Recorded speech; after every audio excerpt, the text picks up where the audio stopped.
Assalamualaikum warahmatullahi wabarakatuh.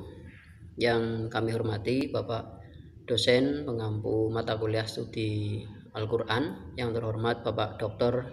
Haji Muhsyabuddin MA. Untuk pertanyaan yang pertama, apakah Al-Quran yang kita baca, kita dengar adalah kalamullah yang qadim? Ya, kita tahu bahwa di surat Al-Isra ya, ayat 88 menyebutkan a'udzubillahi minasyaitonirrajim qul la in istama'atil insu wal jinnu ala ayyatu bimithli hadzal qur'ani la ya'tuna bimithlihi walau kana ba'duhum li ba'din dhahira. Bahwa kehebatan Al-Quran itu sendiri adalah tidak bisa ditiru ya, atau tidak bisa dibuat oleh siapapun, walaupun semua makhluk berkumpul untuk saling membantu membuat ayat Al-Quran. Dan di sisi lain berkaitan dengan Al-Quran atau kalamullah itu qadim atau hadis ya, bahwa memang banyak perbedaan pendapat, ada yang menyebutkan qadim, ada yang menyebutkan hadis, termasuk yang paling mencolok adalah golongan Mu'tazilah yang menganggap bahwa kalam Allah itu hadis atau baru karena kalam itu sendiri jauh dari Allah. Tapi golongan ahlu sunnah wal jamaah berusaha untuk membuat orang awam seperti kita agar tidak salah mengartikan bahwa kalamullah itu baru atau hadis. Maka sebetulnya beberapa pendapat, banyak pendapat yang demikian itu sebetulnya bisa kita simpulkan bahwa kalam Allah itu adalah qadim ketika masih di sisi Allah ya. Tapi ketika sudah berbentuk suara, lafadz, huruf-huruf, maka itu bisa dikatakan baru atau hadis. Dan yang kedua, apakah para nabi juga mendapatkan ilham? Jelaskan dengan dalil. Kita tahu di surat Asy-Syura ya, ayat 51, a'udzubillahi minasyaitonirrajim wa ma kana li basyarin ayyukallimuhullahu illa wahyan aw min wara'i hijabin aw yursila rasulan fayuhiyya bi idnihi ma yasha innahu aliyyun hakim. Itu tentang kata wahyu, walaupun memang kata wahyu juga tidak semuanya di dalam Al-Quran itu ditujukan kepada nabi atau rasul, tapi juga ada beberapa yang ditujukan kepada selain nabi, termasuk di surat Al-Qasas ayat 7, surat Al-Maidah ayat 111, serta juga di surat An-Nahl ayat 68, yang mana di situ justru ditujukan kepada lebah. Tetapi dapat kita simpulkan bahwa wahyu itu hanya untuk nabi, sedangkan yang lain itu maka disebut dengan ilham atau petunjuk. Maka kalau pertanyaan apakah nabi juga mendapat ilham, ya maka jawabannya iya. Tapi kalau orang biasa hanya mendapat ilham, tidak mendapat wahyu. Dan untuk soal yang ketiga, mengapa Al-Quran yang kita baca tidak disusun berdasarkan urutan turunnya? Nah, kita tahu bahwa semua yang disampaikan oleh Nabi itu semua adalah wahyu dari Allah. Ya, wa ma yantiqu 'anil hawa in huwa illa wahyu yuha. Karena memang Al-Qur'an itu diturunkan secara berangsur-angsur ya, kurang lebih 22 tahun lah ya. Maka hikmahnya juga menjadikan wahyu ini begitu hidup ya, bisa digali sumber hukum dan makna yang lebih ya, baik itu lewat sejarah turunnya ataupun lewat isinya dan lain-lain. Maka Nabi itu kemudian menunjukkan contoh urutan ayat maupun surat di dalam Al-Quran sesuai apa yang diperintahkan oleh Allah lewat malaikat Jibril. Artinya Al-Quran yang sudah begitu teratur, tersusun rapi ayat per ayat itu memang memiliki hubungan yang kuat.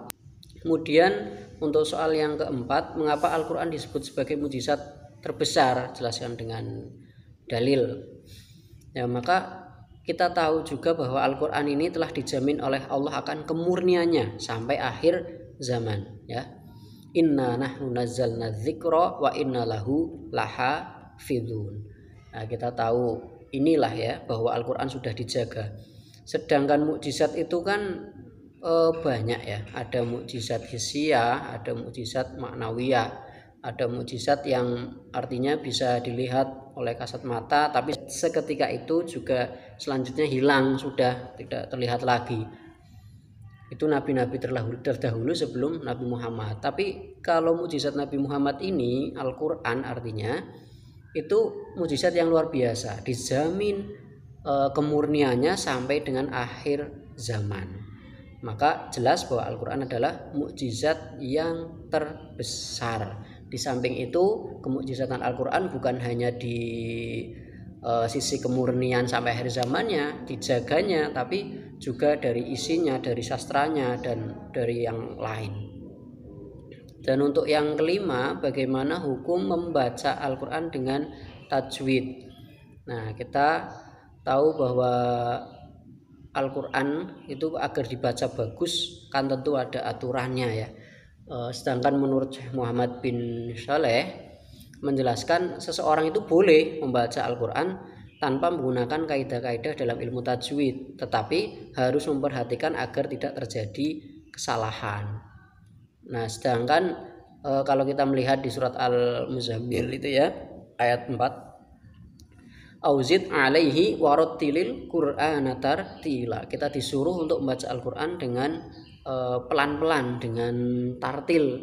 Nah, maka tartil di sini berarti pelan, dalam arti agar tidak terjadi kesalahan. Ya, maka dengan seperti itu ya sebetulnya hukum membaca Al-Quran, membaca dengan tajwid ya, kalau kita merujuk kepada Syekh Muhammad bin Saleh, kita boleh-boleh saja tidak menggunakan tajwid. Yang penting kita tetap memperhatikan kaidah-kaidah bacanya dengan cara membaca pelan agar tidak terjadi kesalahan. Dan yang ketujuh, yang keenam, bagaimana hukum wanita yang sedang haid membaca Al-Quran. Nah, ini di surat Al-Waqiah ya, ayat 79, la yamassuhu ilal mutahharun. Memang mazhab Hambali mayoritas ulamanya tidak melarang. Tapi kalau mazhab Syafi'i itu artinya sifat kehati-hatian, maka melarang muslimah yang sedang haid membaca Al-Quran.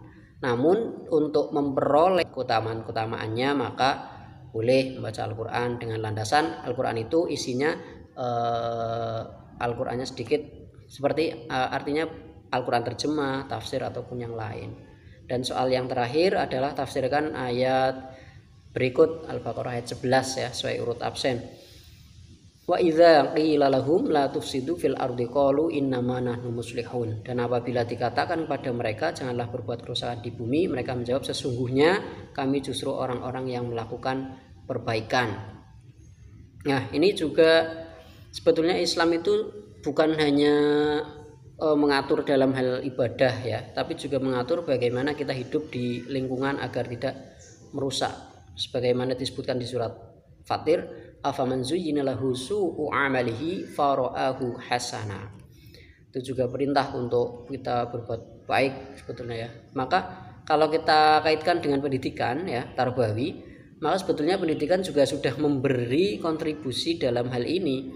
Sebagai hasil dari pendidikan adalah pengembangan kualitas sumber daya manusia. Salah satunya adalah kelompok atau golongan orang yang mempertahankan kelestarian alam. Akan tetapi memang pada kenyataannya pendidikan juga belum sepenuhnya mampu menciptakan pengembangan sumber daya manusia yang berkualitas ya. Sementara itu Islam juga sebetulnya sudah mendidik kita untuk melestarikan lingkungan, termasuk pada hadis yang diriwayatkan oleh Anas bin Malik yang memerintahkan untuk bercocok tanam. Dengan demikian pendidikan Islam akan dipandang bukan hanya sebagai pendidikan murni normatif, tetapi pendidikan juga terintegrasi dengan realitas kehidupan, khususnya isu tentang pelestarian lingkungan. Demikian jawaban dari saya. Terima kasih. Wassalamualaikum warahmatullahi wabarakatuh.